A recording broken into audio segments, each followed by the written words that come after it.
Collector നമ്മളോട് സംസാരിച്ചപ്പോഴൊക്കെ പറഞ്ഞത് പാണക്കാട് തങ്ങൾ ഇപ്പോൾ ഈ സ്ഥലം സന്ദർശിച്ചു.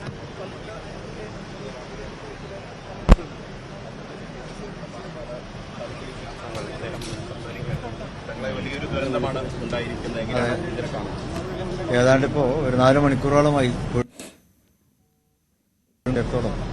കോഴിക്കോട് ഓർമ്മയിൽ തന്നെ ഇത്തരം ഒരു സംഭവം നമുക്ക് പറയാൻ കഴിയുകയില്ല.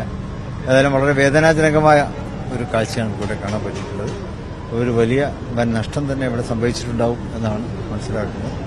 ഏതായാലും നമുക്ക് ഒരുമിച്ച് ഇതിനൊക്കെ നേരിടാം, അതേ പറ്റുള്ളൂ. സംവിധാനങ്ങളൊക്കെ ഇവിടെ ഉണ്ട്, ജില്ലാ ഭരണകൂടമുണ്ട്, മന്ത്രിയുണ്ട്, MLA ഒക്കെ ഇവിടെ ഉണ്ട്, ഇതിനൊക്കെ നേരിട്ടുണ്ട്, കലക്ടർ എല്ലാവരും ഉണ്ട്. ഓക്കെ, അത് പ്രതിസന്ധി ഘട്ടങ്ങളിൽ ഒറ്റക്കെട്ടായി ഇതിനെ നേരിടണം. വലിയ പ്രതിസന്ധിയാണ് കോഴിക്കോടിനെ സംബന്ധിച്ചിടത്തോളം. കോഴിക്കോടിന്റെ ഓർമ്മയിൽ തന്നെ ഇങ്ങനെയൊന്ന് നമുക്കതിനെ ഓർമ്മിച്ചെടുക്കാൻ കഴിയുന്നില്ല. ഏതായാലും ഈ വലിയ ദുരന്തം വളരെ വേദനാജനകമാണ്. ഒരുപാട് പേരുടെ ജീവനോപാധിയാണ് ഇപ്പോൾ ഇവിടെ കത്തിക്കൊണ്ടിരിക്കുന്നത്. ഏതായാലും അതിനെ അതിജീവിക്കാൻ അവർക്ക് കഴിവുണ്ടാവട്ടെ. നമുക്ക് ഒറ്റക്കെട്ടായിട്ട് ഇതിനെ നേരിടാം. ജില്ലാ ഭരണകൂടവും സംസ്ഥാന സർക്കാരും ഒക്കെ തന്നെ ആ ഒരു നിലയ്ക്ക് തന്നെ ഇവിടെ കാര്യങ്ങൾ കൈകാര്യം ചെയ്യുന്നുണ്ട്. അവരോടൊപ്പം ചേർന്നുകൊണ്ട് നമുക്കിതിനെ തരണം ചെയ്യാം.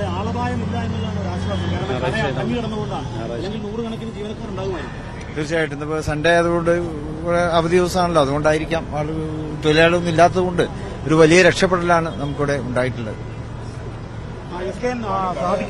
പാണക്കാട് സാദിഖ് അലി ശിഹാബ് തങ്ങൾ ഇപ്പോൾ മാധ്യമങ്ങളെ കണ്ടു. നമുക്ക് ഒറ്റക്കെട്ടായി ഈ ദുരന്തത്തെ അതിജീവിക്കാം എന്ന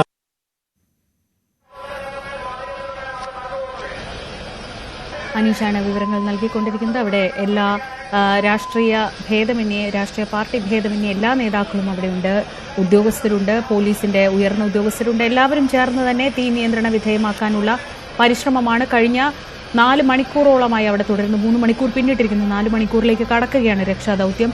ഫയർഫോഴ്സിന്റെ ഭാഗത്തു നിന്നുള്ള തീവ്ര ശ്രമം, ലഭ്യമാവുന്ന മുഴുവൻ ഫയർ എഞ്ചിനുകളും എത്തിച്ച് തീ അണയ്ക്കാനാണ് ശ്രമം നടന്നത്.